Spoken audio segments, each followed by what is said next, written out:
las personas trans ya pueden pedir hora en el registro civil para realizar el cambio de nombre y sexo registral, esto en cualquiera de las 420 oficinas del país. Si nos puede contar un poco, Rolando, de qué se trata este procedimiento. Bueno, esta es una noticia de primera relevancia para la población y sus familias. Es un salto cualitativo en la calidad de vida de la familia, de las personas trans y sus familias. Lo que se inició ayer, el lunes, fue que pueden pedir hora ya en los registros civiles las personas trans mayores de 18 años, solteras, y que van a poder hacer a través de un trámite administrativo en el registro civil, presentando solamente 2 testigos, cambio de nombre y sexo registral. Eso significa un salto enorme en la calidad de vida, en el acceso a la salud, la educación, el trabajo de las personas trans, y por lo tanto estamos muy contentos de haber contribuido, como otras organizaciones, a la aprobación de esta ley.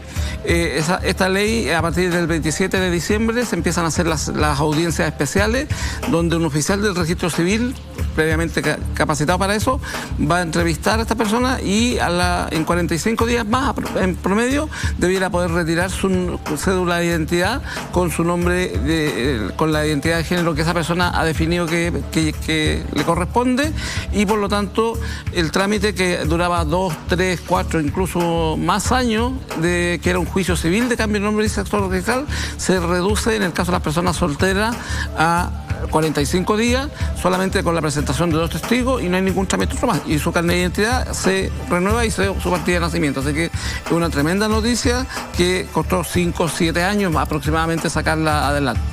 Rolando, ¿por qué se hace una distinción con las personas solteras específicamente? Bueno, ahí lo que primó fue que las personas casadas que hacen cambio de nombre y sexo registral podrían verse afectados los derechos de la familia nuclear, en este caso de los hijos, por ejemplo. En ese contexto, la ley significó un retroceso, a pesar de que es un salto cualitativo en adelante, la ley significó un retroceso en términos de las personas casadas, porque hoy día las personas casadas que hacen cambio de nombre y sexo registral a través del proceso antiguo, que dura 2, 3 años o más, dependiendo del tribunal que te toque, esa persona no tiene que divorciarse. Sin embargo, para hacer el cambio administrativo, los mayores de 18 que están casados, el vínculo se disuelve automáticamente. Fue una indicación, un artículo que, por cierto, nosotros rechazamos y no compartimos, pero el gobierno de Sebastián Piñera, se la jugó por imponer esa norma, y no hubieron las mayorías necesarias en el Congreso para oponerse a esa normativa, que es regresiva en términos de los derechos humanos y de la igualdad ante la ley de las personas trans, casadas en este caso. Y se generó un procedimiento, también una de las cosas lamentables de la ley, a pesar de todo lo positivo, es que se deja fuera a los menores de 14 años. Justamente hablemos de esto. ¿Qué pasa con los menores de edad que quisieran hacer este proceso? Lamentablemente ahí también este gobierno, retrocediendo en lo que hemos logrado avanzar con el segundo gobierno de Michelle Bachelet en torno de la ley, insistió en dejar fuera de la ley a los menores de 14 años. Y por lo tanto, lo que se abrió ahí un proceso de acompañamiento para los menores de 14 años, que va a estar a cargo del Ministerio de Desarrollo Social y ONGs que se dedican a este tema, y fundaciones.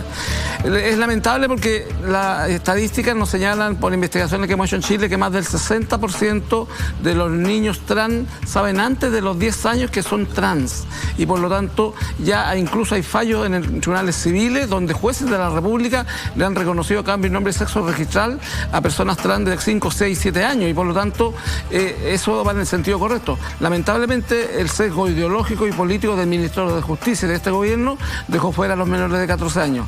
Y para los mayores de 14 años pueden ir acompañados a hacer el trámite de un familiar directo, de su representante legal, y eso se hace en un tribunal distinto, se hace en un tribunal que es el de familia. En el de familia, un chico mayor de 14 o menor de 18 puede hacer el trámite con el respaldo de uno de sus progenitores o su representante legal, si no son sus padres. En ese contexto hay 3 salidas distintas. Trámite administrativo para los mayores de 18 solteros, menores de 18 y entre 18 y 14 años con el respaldo de uno de sus representantes legales, y los menores quedan fuera. Una cuestión que me...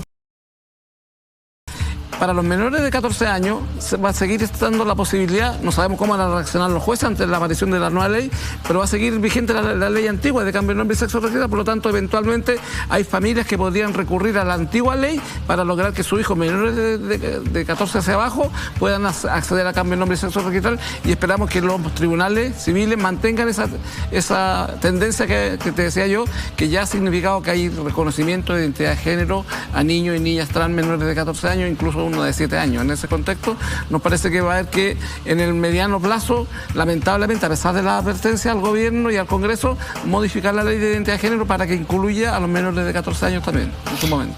Rolando, específicamente, usted ha hablado bastante del protocolo antiguo también. ¿Cuál es la diferencia que había entre estableció ahora? Bueno, la ley de cambio de nombre era una ley general que fue utilizada por las personas trans.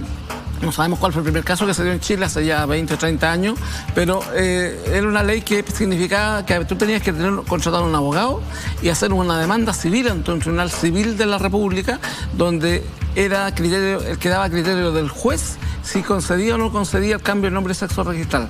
Por ejemplo, se dieron casos tan ridículos en que a una persona le permitían cambiar sus 2 primeros nombres, pero en su partida de nacimiento y en su cédula de identidad no se cambiaba el sexo. Entonces se llamaba María Antonieta Jiménez Pérez, pero el carnet y la partida de nacimiento se señalaba que era masculino su sexo, su género, y por lo tanto había una señal muy torpe de parte de los tribunales.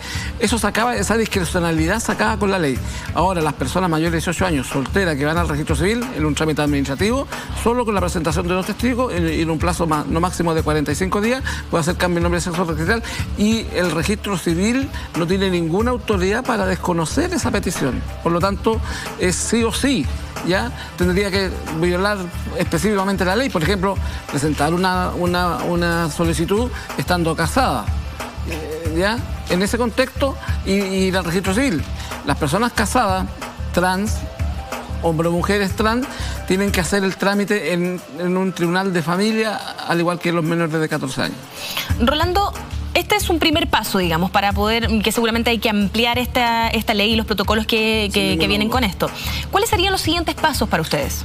Bueno, sin ninguna duda, aquí lo que falta es, en el tema de la población trans, son políticas públicas más específicas y de afirmación positiva respecto de acceso al trabajo, la salud y la educación. Las personas trans son las personas más vulnerables de la diversidad sexual. Justamente, Rolando, me quiero detener en la parte de salud, porque entiendo que hay varias personas que necesitan tener acceso a tratamientos hormonales, por ejemplo. ¿Cómo funciona eso ahora y cómo debería funcionar afortunadamente, hemos ido trabajando durante los sucesivos gobiernos. Esto partió con el primer gobierno, el primer gobierno Bachelet. Se hizo una experiencia piloto con personas trans en el consultorio número 1. De allí salió una política pública que es todas las decisiones que hay que tomar para la transición. En ese contexto, hoy día hay alrededor de 4 o 5 hospitales en distintas zonas del país que hacen cambio de nombre y sexo, o sea, que hacen procesos de reasignación sexual. Y eso se ha ido construyendo de a poco como una política pública que ha sido muy interesante. Y hoy día lo que falta por hacer de esa política pública es canastear las prestaciones que FONASA, los precios que FONASA le pone a cada una de esas prestaciones médicas. También nos pegamos un salto importante. Hace poco tiempo atrás logramos que la ISAPRE dejaran de considerar la transexualidad como una enfermedad, como una patología, y castigaban las prestaciones que le hacían a las personas trans.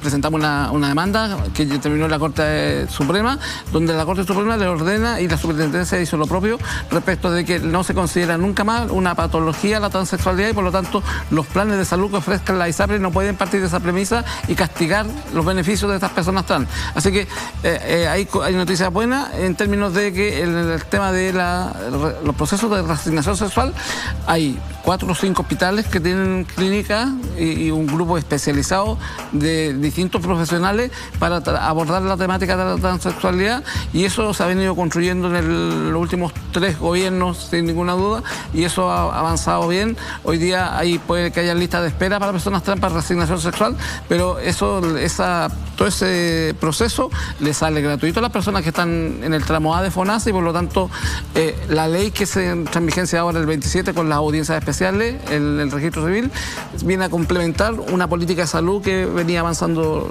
también en el mismo sentido de reconocer dignidad, derecho, igualdad ante la ley. Estamos conversando con Rolando Jiménez, él es director del área jurídica del Móvil. Rolando, justamente para seguir conversando acerca de temas de salud, ¿cree usted que faltan especialistas para tratar, por ejemplo, con los tratamientos hormonales? Sí, sin ninguna duda, hay muy pocos endocrinólogos que tienen el conocimiento que les permite hacer procesos con las personas trans respecto de la hormonización.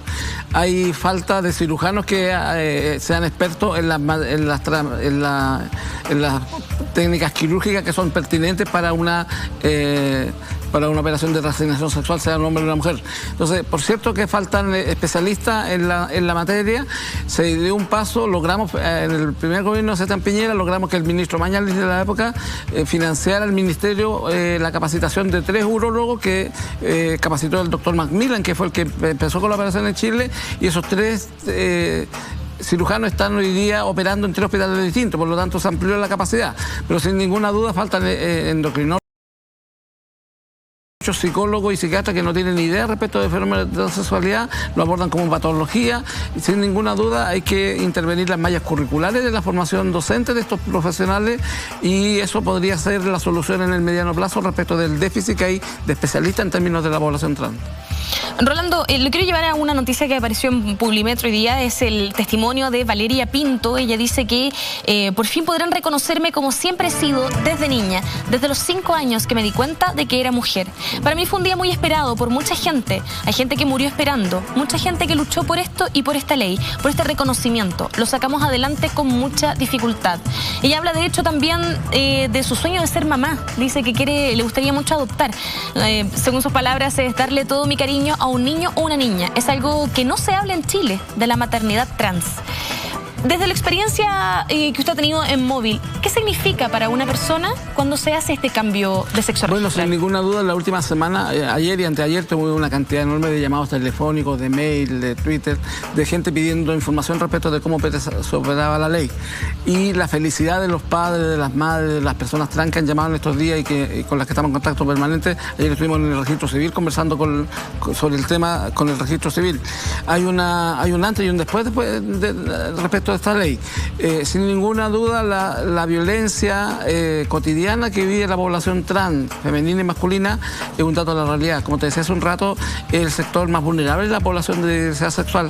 Ellos tenían problemas de acceso al trabajo, a la educación, a la salud, son echados de sus casas, muchos de ellos. Muchas mujeres trans en el pasado terminaron solo ejerciendo el comercio sexual como la única forma de sobrevivencia económica, para tener plata para pagar un techo, comer, vestirse.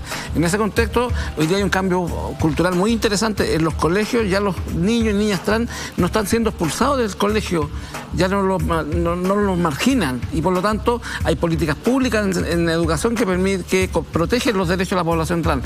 Por lo tanto, esta ley viene a ser un piso más en el edificio de la igualdad que tenemos que construir, en ese edificio donde cabemos todos, y por cierto, donde tenemos que trabajar con mucho más ahínco respecto a aquellos que son más vulnerables. Y en este caso, si tú eres pobre, eres trans, eres indígena, por ejemplo, ahí se multiplican las causales de discriminación. Tenemos que seguir trabajando, y por eso es tan importante que la gente conozca la ley, se apropie de ella, y además vamos a empezar rápidamente con la necesidad de que avanzar mucho más allá.